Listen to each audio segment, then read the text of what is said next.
Hello students, আজ চলে আসলাম। আমরা আজকে যে আলোচনা করব সেটা হচ্ছে ভৌতবিজ্ঞান নিয়ে। আজকে যে টপিকে আলোচনা করব সেটা হচ্ছে ডাইমেনশন, মানে মাত্রা কিভাবে নির্ণয় করা যায়। এর আজকে ক্লাস 9-এর যে পরিমাপ চ্যাপ্টার আছে সেটা সম্বন্ধে কিন্তু অনেকটা ডিসকাস আমাদের হয়ে যাবে। তো চলো দেরি না করে শুরু করা যাক। ডাইমেনশন বা মাত্রা কিভাবে আমরা বের করতে পারি। ভৌতবিজ্ঞানের ক্ষেত্রে কিন্তু এটা আমাদের খুব মাস্ট। এটা যদি না জানা থাকে তাহলে কিন্তু ভৌতবিজ্ঞান করা যাবে না। তো চলো কথা হবে। তাহলে চলে আসলাম ডাইমেনশন বা মাত্রা কিভাবে আমরা বের করতে পারি।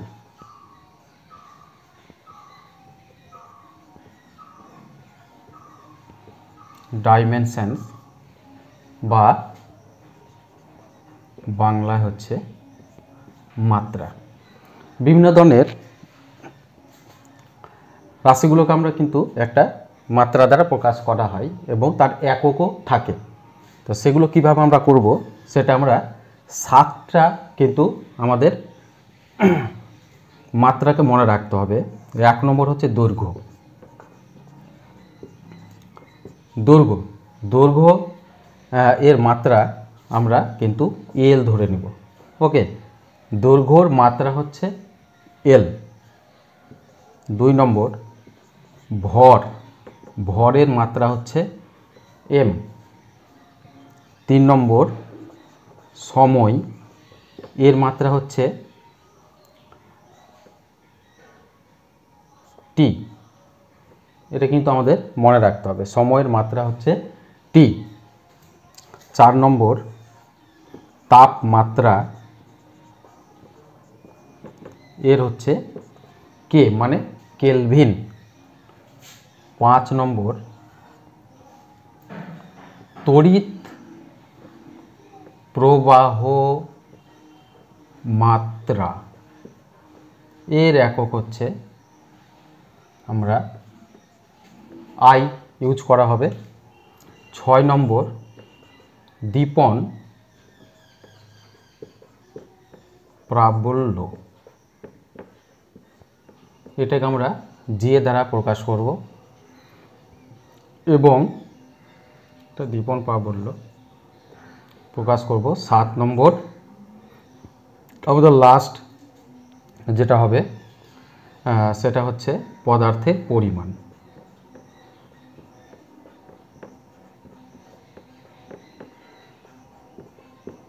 এর মাত্রা আমরা লিখব এন।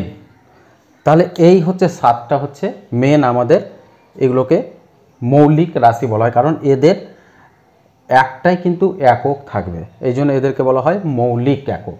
বুঝা গেল? তাহলে দৈর্ঘ্য, ভর, সময়, তাপমাত্রা, তড়িৎ প্রবাহ মাত্রা, দীপন প্রাবল্য, পদার্থের পরিমাণ, এগুলো একটা একটা করে সবই কিন্তু মৌলিক একক।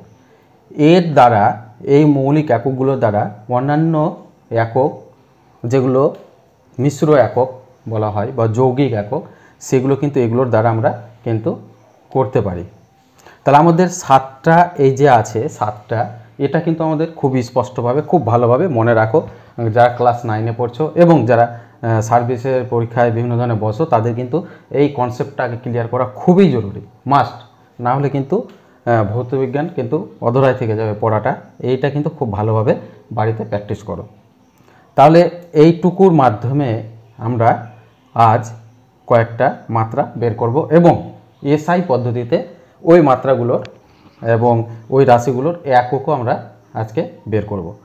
তাহলে চলো শুরু করা যাক।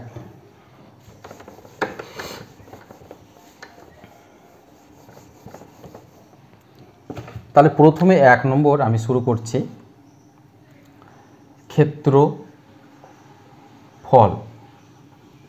ক্ষেত্রফল। এখানে আমি লিখে নিলাম মাত্রা, আর এটা এস আই পদ্ধতিতে এককটা কি হবে এটা। ঠিক আছে, দেখতে পাচ্ছ ক্ষেত্রফলটা কাকে বলে, ক্ষেত্রফল জিনিসটা কি। তো একটা জিনিস দেখবে, যার দৈর্ঘ্য এবং প্রস্থ আছে সেটাই কিন্তু ক্ষেত্রফল। ধরো এই ডাস্টারটা, এর উপরিতলের ক্ষেত্রফল কি হবে, এটা যদি আমার দৈর্ঘ্য হয়, এটুকু হচ্ছে প্রস্থ, বোঝা গেল? এটা যদি দৈর্ঘ্য হয় এটা হবে প্রস্থ। তাহলে এইটুকুর ক্ষেত্রফলটা আমার বেরিয়ে গেল। তাহলে ক্ষেত্রফল করতে গেলে কি কি লাগবে? দৈর্ঘ্য গুণিত প্রস্থ গুণিত দৈর্ঘ্য গুণিত প্রস্থ। তার ক্ষেত্রফল হচ্ছে দৈর্ঘ্য গুণিত প্রস্থ। এটা কিন্তু আমাদের মনে রাখতে হবে, সংজ্ঞাটা মনে রাখতে হবে যে ক্ষেত্রফল কাকে বলে। দৈর্ঘ্য গুণিত প্রস্থ। এবার মাত্রা বের করবো। দেখো দৈর্ঘ্যর মাত্রা আমরা কি জানলাম এর আগে? দেখো দৈর্ঘ্যর মাত্রা আমরা জানলাম এল, এবং প্রস্থর মাত্রা কি হবে? প্রস্থ মানে দৈর্ঘ্য প্রস্থ একই, সেম জিনিস। এটা এই দিকটা, এটা এইভাবে, তাহলে একই জিনিস, একটা দৈর্ঘ্য আর প্রস্থ। তাহলে এল হবে, প্রস্থর মাত্রা হয়ে যাচ্ছে এল। তাহলে সমান কি হচ্ছে? এল স্কোয়ার, এল স্কোয়ার। এটা হচ্ছে ক্ষেত্রফল। ওকে, ক্ষেত্রফলের মাত্রা হচ্ছে এল স্কোয়ার। এসআই, এসআই এককে কি হবে? এসআই এককে দৈর্ঘ্যের একক হচ্ছে মিটার, প্রস্থের একক হচ্ছে মিটার। তাহলে এসআই একক হয়ে যাচ্ছে মিটার স্কোয়ার। সেম, এল এর একক হচ্ছে এসআই একক হচ্ছে মিটার, তোমার দৈর্ঘ্য প্রস্থ। তাহলে এটাও মিটার স্কোয়ার, এটা এল স্কোয়ার, তাহলে এটা হয়ে যাবে মিটার স্কোয়ার। কমপ্লিট হয়ে গেল। 2 নম্বর, তাহলে ক্ষেত্রফলের ইংরেজি হচ্ছে এরিয়া। ঠিক আছে, এটা একটু দেখে নেবে। এরিয়া হচ্ছে ক্ষেত্রফল। এবার করবো আমরা ভলিউম। ভলিউম বা আয়তন। আয়তনের মাত্রা আমরা কিন্তু বের করব। আয়তন কাকে বলে? কোনো জিনিসের আয়তন, ধরো এটা একটা ঘনবস্তু। আয়তন মানে কিন্তু ঘনবস্তু দেখতে হবে, ঘনবস্তুর মধ্যে দৈর্ঘ্য প্রস্থ এবং উচ্চতা থাকবে, সেটাই কিন্তু আয়তন। তাহলে দেখো এটা দৈর্ঘ্য, এটা যদি প্রস্থ হয়, এই সাইডটা হয়ে যাচ্ছে হাইট বা উচ্চতা। ঠিক আছে, তাহলে এই তিনটাকে গুণ করলে আয়তনটা আমরা পেয়ে যাব। তাহলে আয়তনে কি লিখব? দৈর্ঘ্য গুণিত প্রস্থ গুণিত উচ্চতা। তাহলে এর একক কি হবে? মাত্রা দৈর্ঘ্যের একক এল, প্রস্থরও মাত্রা এল, উচ্চতারও মাত্রা এল হবে, তিনটাই মাপছে। তাহলে এটা হয়ে যাবে এল কিউব। মাত্রা হয়ে যাচ্ছে আয়তনের এল কিউব, এবং এসআই একক হয়ে যাবে মিটার কিউব। বুঝে যাচ্ছে? 3 নম্বর আসি, ঘনত্ব। ঘনত্ব মানে ডেনসিটি, যেটা বলা হয় ডেনসিটি।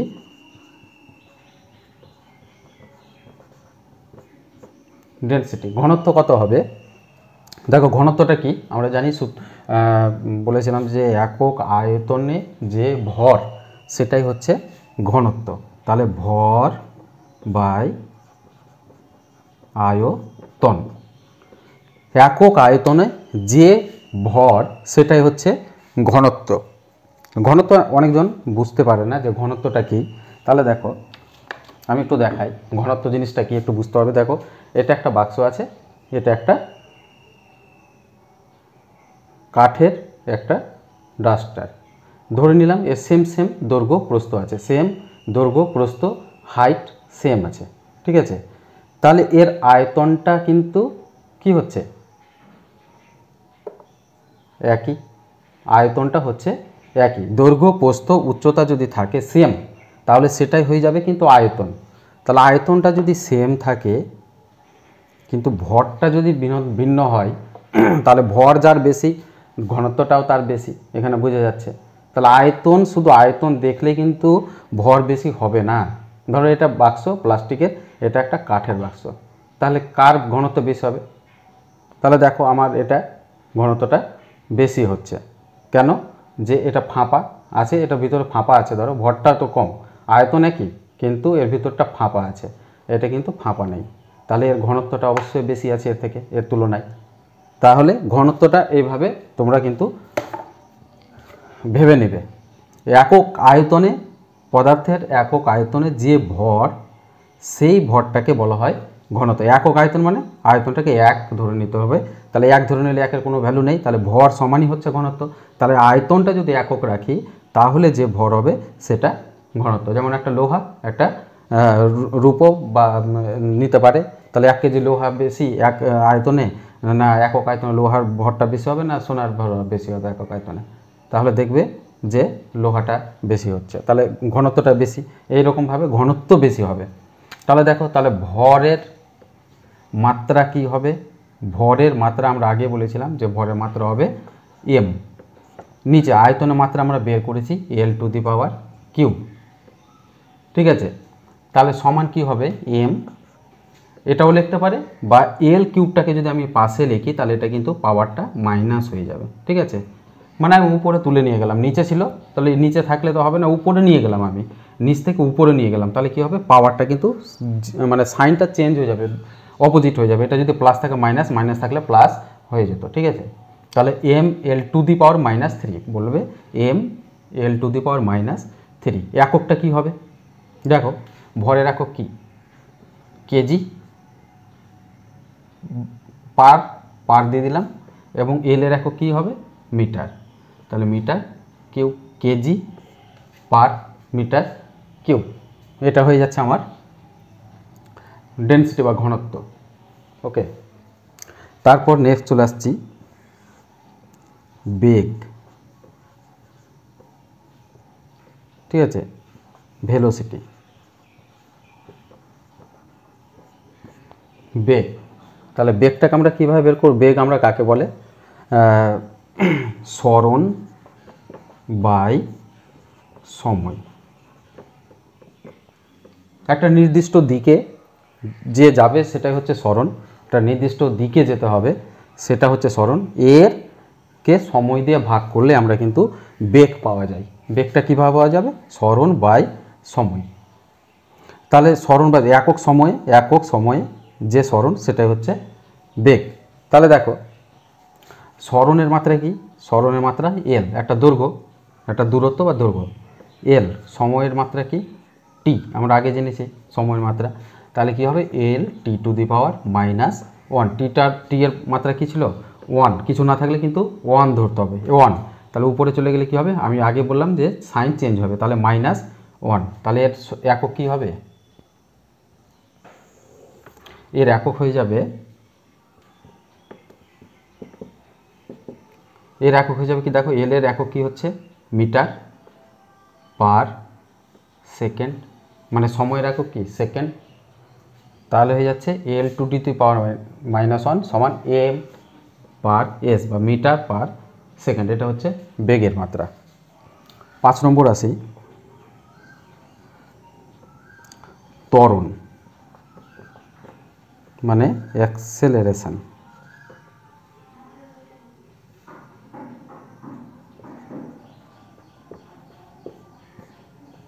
এটাকে বলা হয় অ্যাক্সেলারেশন বা ত্বরণ। ত্বরণটা কাকে বলে, বেগের পরিবর্তন বাই সময়, বেগের পরিবর্তন বাই সময়। বেগ যদি বাড়ে, সময়ের সাপেক্ষে বেগ যদি বাড়ে সেটাকে বলে ত্বরণ, এবং বেগ যদি সময়ের সাপেক্ষে যদি কমতে থাকে তাহলে সেটা হয়ে যাবে মন্দন। তাহলে এর মধ্যে একটা বিশাল একটা পার্থক্য নেই ত্বরণ মন্দনের মধ্যে, ত্বরণটা যদি প্লাস হয় মন্দনটা হবে মাইনাস, মানে হ্রাস পাচ্ছে, সেটা হচ্ছে মন্দন, আর যদি প্লাস হয় বাড়ে তাহলে হবে ত্বরণ। সেম কেস, একক কিন্তু ত্বরণ আর মন্দন একই, মনে রাখতে হবে, শুধু মাইনাস মন্দনের বেলায়।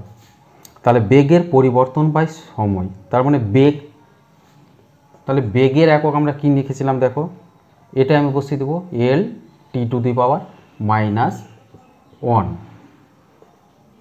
দেখো একটা জানলে কিন্তু অন্যগুলো করতে পারবো। বেগের মাত্রা হয়েছিল l⁻⁻1, সময়ের মাত্রা আমরা জানি কি টি, তাহলে সমান কি লিখতে পারি দেখো, এল থাকলো t⁻⁻1 এখানে ছিল, আরেকটা t⁻⁻1 এখানে আসবে, তাহলে t⁻⁻2, তাহলে ত্বরণের মাত্রা কি পেলাম l⁻⁻2, এটা আমাদের হয়ে গেল। তাহলে বেগের একক কি হবে দেখো, বেগের ছিল মিটার পার সেকেন্ড ছিল, বেগের এককটা ছিল মিটার পার সেকেন্ড, মানে মিটার বাই এটা আছে সেকেন্ড, আর সময়ের কি ছিল সেকেন্ড, তাহলে পাশাপাশি বসলো, সমান এটাকে যদি ভাঙে তাহলে কি হবে মিটার পার দুটো এস মানে স্কোয়ার, তাহলে মিটার পার সেকেন্ড স্কোয়ার। এগুলো সব এসআই, সিজিএস যদি করো তাহলে শুধু মিটারটা সেন্টিমিটার হয়ে যাবে, কিলোগ্রামটা গ্রাম হয়ে যাবে, এগুলো মনে রাখবে, সবই করা যাবে, বের করা যাবে। তাহলে ত্বরণের এক হয়ে যাচ্ছে metre per second square. Complete হলো। এইভাবে ধরে ধরে কিন্তু তোমরা বুঝতে পারবে। চলো আরও কয়েকটা উদাহরণ নিই, এক্সাম্পল।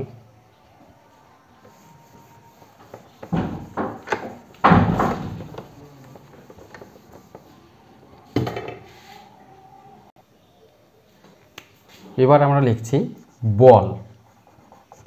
6 নম্বর হচ্ছে বল। তাহলে বল কাকে বলা হয়? বল বলা হয় ভর গুণিত ত্বরণ, এটাকে বলা হয় বল। বলের সংজ্ঞা হচ্ছে ভর গুণিত ত্বরণ। বোঝা গেল? এটা মনে রাখবে। বল হচ্ছে ফোর্স। ফোর্স ফোর্স সৃষ্টি করছি মানে একটা বল সৃষ্টি করছি। তাহলে বল সৃষ্টি করতে গেলে কি লাগবে? একটা ভর এবং ত্বরণ দুটোই লাগবে। বল দিচ্ছি, আমি বল দিচ্ছি, ঠিক আছে? বল মানে ভর গুণিত ত্বরণ, এই দুটোর সমন্বয়ে কিন্তু যে কোনো জিনিসে বল সৃষ্টি করা যায়। ত্বরণ এবং ভর এই দুটো জিনিসে কিন্তু বল হয়। এই দুটো জিনিস যদি আমি দুটো মিলাই তাহলে সেটা কিন্তু বল সৃষ্টি হয়ে যাবে। বুঝে গেল? তার মানে একটা ঠেলছি, একটা জিনিসকে ঠেললাম জোরে, তাহলে কি দিয়ে ঠেলবো আমরা? বল। তো একটা বল প্রয়োগ করছি, তার মানে কি হচ্ছে? ও কিছু দূর যাচ্ছে এবং ওর জিনিসটার ভরও আছে, তাহলে সেটাই হচ্ছে বল। তাহলে দেখো এর মাত্রা কি হবে? এর মাত্রা, ভরের মাত্রা আমরা জেনেছিলাম এম, ইন্টু ত্বরণের মাত্রা আমরা কি জেনেছিলাম? L T to the power minus L into T to the power minus 2। ত্বরণের মাত্রা এটা, তাহলে সমান কি হয়ে যাবে? M L T to the power minus 2। এটা হচ্ছে বলের মাত্রা হয়ে গেল আমাদের। বলের মাত্রা হয়ে গেল। এবার একক, এসআই একক। তাহলে এসআই এককে কি হবে? M L T to the power minus 2 আমার হয়ে গেল এককে। এবার দেখো ভরের একক কি? কেজি,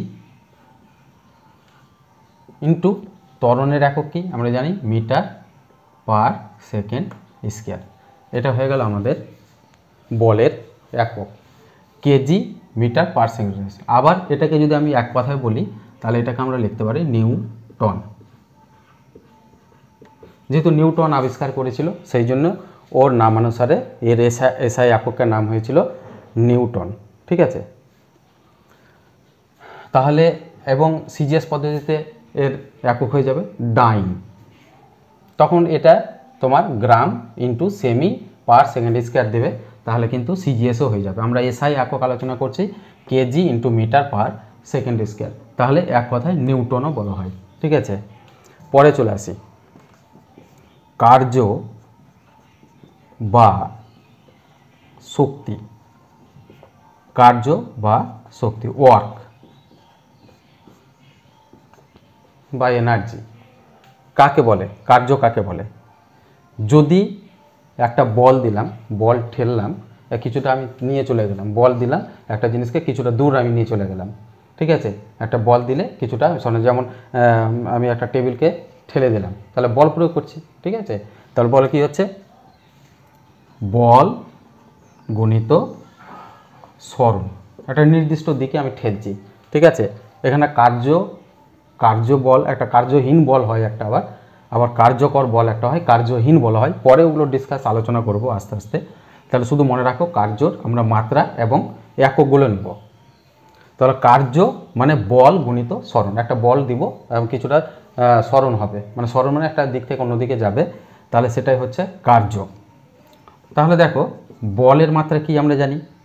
বলের মাত্রা আমরা দেখো এখানে বের করেছি M L T to the power minus 2, আর সরণের মাত্রা তো জানি এল, তাহলে সমান কি হলো? M L square T to the power minus 2 হয়েছে, M L square T to the power minus 2। তাহলে দেখো এবার একক যদি বের করি তাহলে কী হবে? বলের একক কী হবে? আমরা এখনই জানলাম বলের একক হচ্ছে kg into metre per second square, আর ইন্টু সরণ, সরণ মানে কি? কিছুটা দূর যাবে মানে মিটার, তাহলে সমান এটাকে যদি ভাঙি দিলে কী হবে, kg metre square per second square.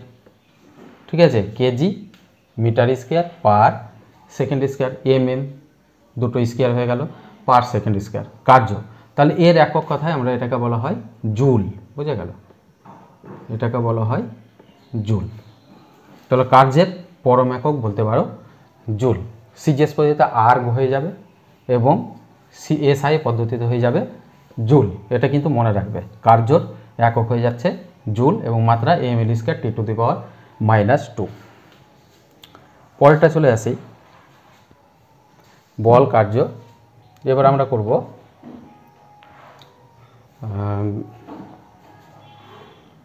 বেগ তো হয়ে গেল, বল কার্য, আর এরপরে আসছি চাপ, প্রেসার।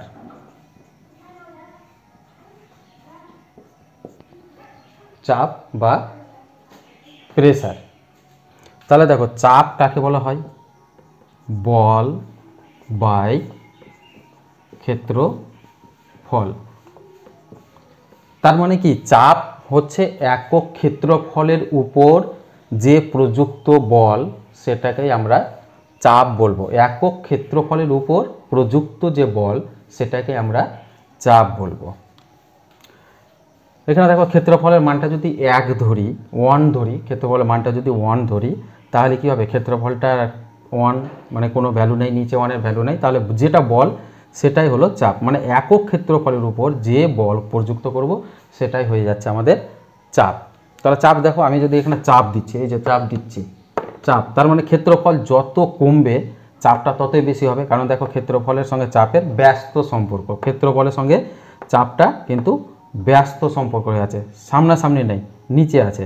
তার মানে ব্যস্ত, মানে ক্ষেত্রফল যত কমবে চাপ তত বাড়বে। তার মানে ক্ষেত্রফল, আমি এই বোর্ডের উপর যদি চাপ দিই তাহলে চাপটা কি হচ্ছে, বিস্তারিত হয়ে যাচ্ছে, চাপটা বিশাল বড় হয়ে যাচ্ছে, একটা নির্দিষ্ট কিছুর উপরে হচ্ছে না। কিন্তু ক্ষেত্রফলটা যত আমি যদি কম করি, এইটুকু করি, ধরি আমি ধরে এইটুকুর উপর চাপ দিচ্ছি, তাহলে কি চাপটা প্রপারলি হবে, একদম খুব সুন্দর ওই জায়গাতে এক জায়গাটাতেই পড়বে।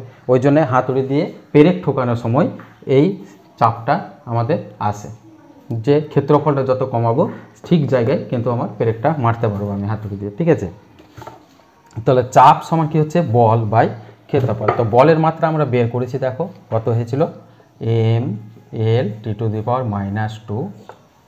আর ক্ষেত্রফলের কি হবে, এই ক্ষেত্রফলের মাত্রা তো আমাদের জানা আছে L স্কয়ার। তাহলে দেখো L স্কয়ার আর এখানে L একটা ছিল, তাহলে উপরে যদি যাই তাহলে L-2 হয়ে যাবে, আর এখানে অলরেডি 1 ছিল তো একটা বাদ, তাহলে ml-1 T⁻⁻² হয়ে যাবে। বুঝা গেল তো, ml-1 T⁻⁻²। তাহলে চাপ, বল বাই ক্ষেত্রফল, বলের একক কি, বলের একক হচ্ছে kg to metre per second square. আর এল এর স্কয়ার কী হবে, এল মানে দৈর্ঘ্য, তার মানে হচ্ছে মিটারের স্কয়ার। তাহলে দেখো ইন্টু মিটারের স্কয়ার লিখতে পারি আমরা।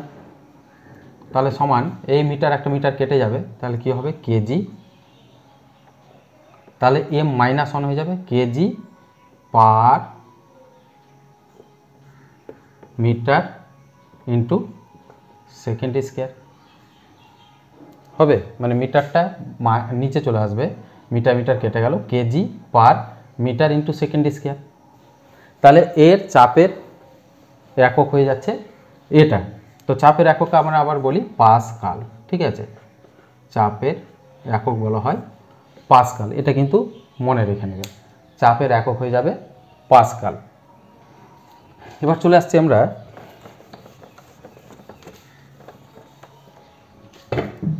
9 নম্বর চলে আসছি, আমরা করব ক্ষমতা। ক্ষমতা কাকে বলে, দেখো ক্ষমতা হচ্ছে কার্য করার হারকেই বলা হয় ক্ষমতা। কার্য বাই সময়, হার মানে সময়, একক সময়ে কে কতটা কার্য করছে তাকে বলছে ক্ষমতা। ক্ষমতাটা দেখো আর একটু ডিসকাস করি। ধরো একজনকে বলা হলো, একটা বাচ্চা ছেলেকে বলা হলো তুমি 1 মিনিট সময় নাও, তুমি এই বস্তাটা ওখানে রেখে এসো। আর একটা বড় ছেলেকে বলা হলো তুমি 1 মিনিট সময় নাও, ওই বস্তাটা কত দূর নিয়ে যেতে পারছো। আর বাচ্চা ছেলেকে বলো তুমি 1 মিনিট সময় দিলাম, কত দূর নিয়ে যেতে পারছো। তো অবভিয়াসলি কী হবে যে বাচ্চাটা কী হবে, অনেক পরে রেখে আসবে। 1 মিনিটে কিছু দূর যেয়ে কিন্তু আর পারবে না। আর বড় ছেলেটা যে আছে সে 1 মিনিটে কিন্তু অনেক দূর নিয়ে চলে যাবে। তার মানে কি, ক্ষমতাটা কার বেশি হচ্ছে? ক্ষমতাটা বেশি হচ্ছে বড় ছেলেটার, কারণ ওর কাজ করার পরিমাণটা ও বেশি করছে একক সময়, মানে 1 মিনিট টাইম দিলাম সবাইকে, দুজনকে, কিন্তু কাজটা কে বেশি করছে? বড় ছেলেটা, কারণ ওর শক্তিটাও বেশি। বুঝতে পারলাম, কার্য মানে শক্তি, ওর শক্তিটা বেশি অবশ্যই, সেই জন্য ও কিন্তু বেশি পারছে একক সময়। কিন্তু সময়টাকে যদি একক না রাখে তাহলে কিন্তু বাচ্চা ছেলেটাও কিন্তু জিততে পারে। বোঝা গেল?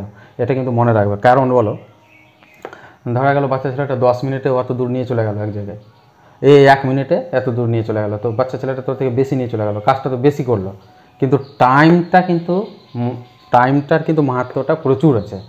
টাইমটা যত কমাবে তত ক্ষমতাটা কিন্তু বেশি। যে যত কম সময় কাজ করবে তার ক্ষমতাটা বেশি বলা হয়। বুঝতে পারলে? তাহলে দেখো, কার্য কাকে বলি? কার্যর মাত্রা কাকে আমরা আগেই পড়েছিলাম। কার্যর মাত্রা হচ্ছে ml² T⁻²। এটা দেখবে এবং কিছুটা মুখস্থ করে নেবে, জিনিসগুলো করতে করতে হয়ে যাবে। ml² T⁻², আর নিচে একটা টি, সময়ের মাত্রা যেহেতু টি। তাহলে দেখো, এটা যদি উপরে যায় কী হবে? ml² T⁻³ হয়ে যাবে। হবে তো? দেখো ভালো করে, ক্ষমতা কার্য বাই সময়। কার্যর মাত্রা হচ্ছে ml² T⁻², আর নিচে একটা হচ্ছে টি। তাহলে টিটা যদি উপরে নিয়ে যাই তাহলে এটা হয়ে যাবে -1। তাহলে ml² T⁻³ মাত্রা হয়ে গেল। ক্ষমতা একক করব, তাহলে দেখো প্রত্যেকটা জিনিসের কিন্তু এখানে বের করতে হবে। এম এর কী হবে? কেজি। এল এর কী হবে? মিটার² পার সেকেন্ড কিউব লিখতে পারি। এটাকে আবার এক কথায় বলা হয় কি? ওয়াট। ঠিক আছে, ওয়াট।